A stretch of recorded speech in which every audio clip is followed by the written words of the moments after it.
Sir ते विधानसभेचा प्रश्न घ्या. सर विधान परिषदेबाबत काँग्रेसमध्ये काय नाही, आता महाविकास आघाडी म्हणून परवा बैठक काही झालेल्या आहेत आणि मला वाटतं आता निवडणूक लागणार नाही लागणार अशी संभ्रमावस्था होती, परंतु निवडणूक लागलेली आहे. तेव्हा महाविकास आघाडी म्हणून एकत्रितपणे निवडणूक आम्ही निश्चितपणे त्या ठिकाणी लढू. 25 तारखेला विधानसभेच्या संदर्भात आदरणीय राहुलजी खरगे साहेबांनी वेणुगोपालजींनी एक बैठक आमच्या सगळ्यांची बोलवली. मला वाटते त्या दिवशी प्राथमिक चर्चा ही विधान परिषद संदर्भात होईल. उमेदवारी निश्चित असेल काय असेल तर काही प्राथमिक चर्चा होतील.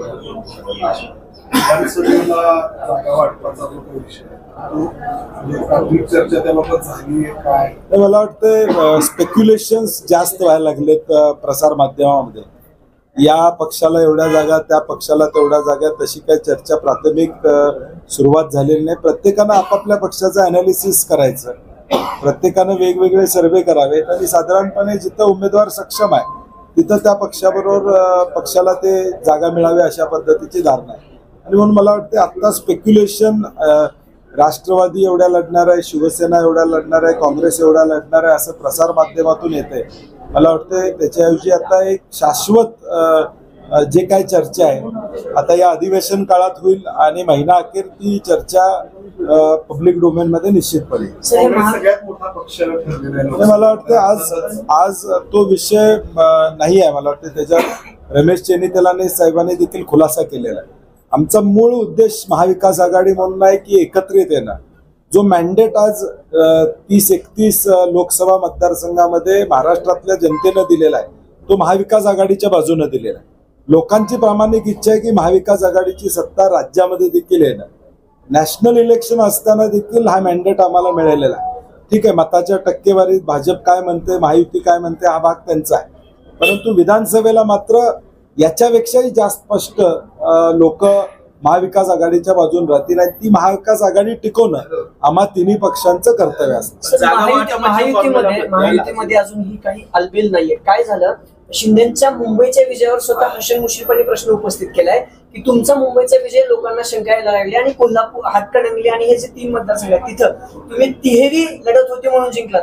मुश्रीफांच्या वक्तव्यानंतर बंटी पाटलांना असं वाटतं की महायुतीत अलबेल नाहीये.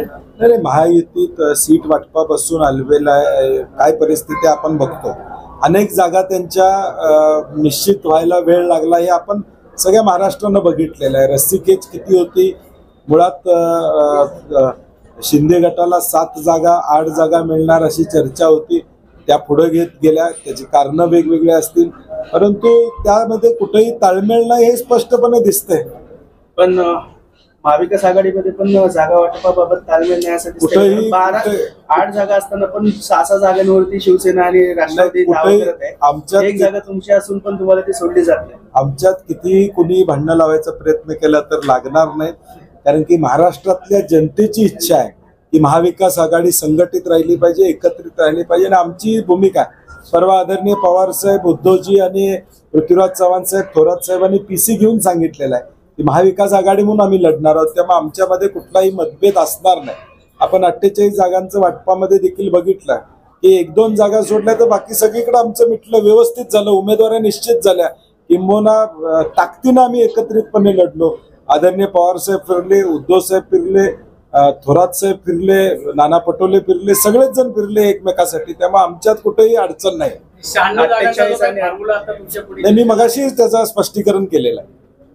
सर, ही जी बैठक आहे या बैठकीमध्ये आता VSIच्या अनुषंगाने काय निर्णय झाले, काय मागण्या आहेत राज्यातल्या साखर कारखान्यांना? नाही, VSIची गव्हर्निंग काउन्सिलची बैठक ही होत असते आणि आज नेहमीप्रमाणे ती बैठक होते.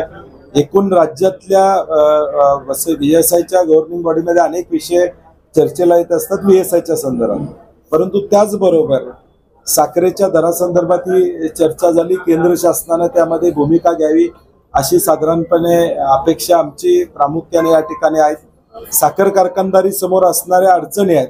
शुगर डेव्हलपमेंट फंड असेल, NCDCच्या माध्यमातून काही विषय असतील, या सगळ्याची चर्चा आपण नेहमी या व्यासपीठावर करतो.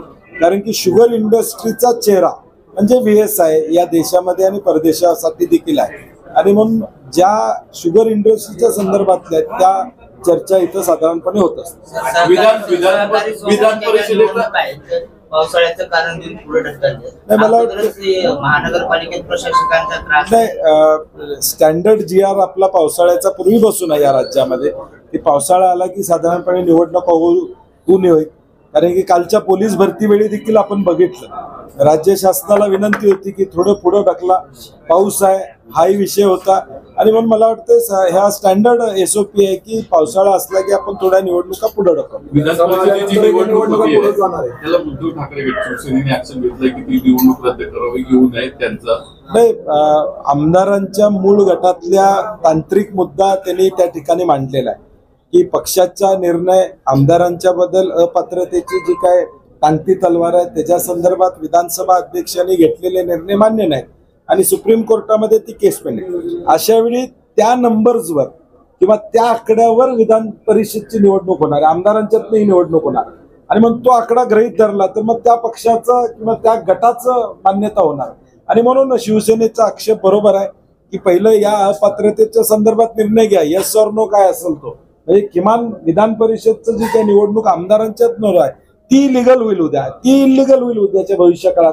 हे जर आमदार अपात्र झाले किंवा आमदारांच्या बाबतीत काही निर्णय झाला तर उद्याची विधान परिषद निवडणूक सुद्धा निकालावर त्याचे परिणाम होतील. हे बरोबर आहे. आता माहित नाही मला, कारण की त्यांना विचारावं लागेल. साखरेची MSP 31 एवढी वाढवा म्हणताय, त्याच्यावर काय? नाही, अपेक्षा केंद्र शासनाकडून आहे की साखरेची MSP वाढवावी. कारण की इकडं आता FRP जवळजवळ 3000च्या पुढं साधारणपणे गेलेला आहे. ऊस तोडणी वाहतुकांचा करार मागच्या वर्षी झालेला आहे, कर्मचाऱ्यांचा करार पुढच्या काळामध्ये येणार आहे. आणि सगळा विचार केला तर MSP वाढवावे अशी अपेक्षा असते. धन्यवाद.